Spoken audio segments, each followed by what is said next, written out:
ક્ષત્રિયો હંમેશા પરકાજે જ્યારે બલિદાનો આપ્યા છે ત્યારે હું પણ અહીં આ તમામ સમાજની વચ્ચે આવ્યો છું ત્યારે મારું પણ 4-5 પેઢી પછી જોવા જાવ તો હું પણ જાડેજા વંશનો જ છું.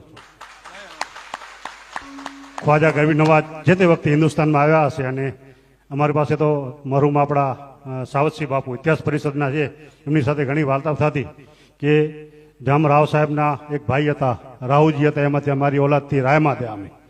એટલે 4-5 પેઢી મેં મારું નામ હાજી જુમાભાઈ, મારા ફાધરનું નામ ઇબ્રાહિમજી, ઇબ્રાહિમ તમાચી, તમાચી વજાજી, વજાજી લખાજી, લખાજી હરબમજી. આમ 4થી 5મી પેઢી જોઈએ તો અમે ક્ષત્રિય જાડેજા વંશમાંથી જ અમે કન્વર્ટ થઈ. અને ઠીક છે, અત્યારે આપણે બધા ઘણી વખત અમે પૂજા પદ્ધતિ અનેકો પણ રાજપૂત સબ એકો. અમે દાખલા તરીકે ઠીક છે, જે તે વખતે અમારા વડવાએ ઇસ્લામ ધર્મ સ્વીકાર્યો ને અમે તો મુસ્લિમ તરીકે જન્મ લીધો, પણ અમારું જે ડીએનએ છે એ ક્યારે બદલાતું નથી હોતું. જેના જે કહે ને કે ભાઈ લક્ષણ અને અપલક્ષણ બધા હમણાં બાપુએ વાત કરી કે તમે ગમે ત્યાં જાઓ જુગારી જુગાર ગોતી લેતા, દારૂડિયા દારૂ ગોતી લે, સત્સંગ વાળા સત્સંગ ગોતી લે.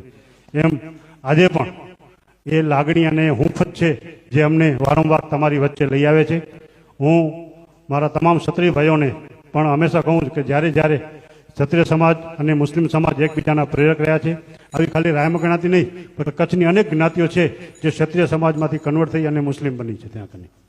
એટલે આજે ખાસ કરી અને ગૌ સેવાની જ્યારે વાત આવે છે ત્યારે હું એટલું કહીશ કે ગાય જે છે એને અગર રાષ્ટ્રીય પ્રાણી જાહેર કરવા માટે થઈ અને મુહિમ ચલાવવી પડે તો હું મારા ક્ષત્રિય ભાઈને કહીશ કે જેમ ઇતિહાસ ગવા છે કે ભૈયા કકલે પોતાના દીકરાઓનું બલિદાન આપી અને આખે જાડેજા વંશ બચાવ્યો હતો, એમ આજે પણ ક્ષત્રિય સમાજમાં એ તાકાત છે કે અન્ય સમાજોની રક્ષા કરવા માટે આગળ આવશે.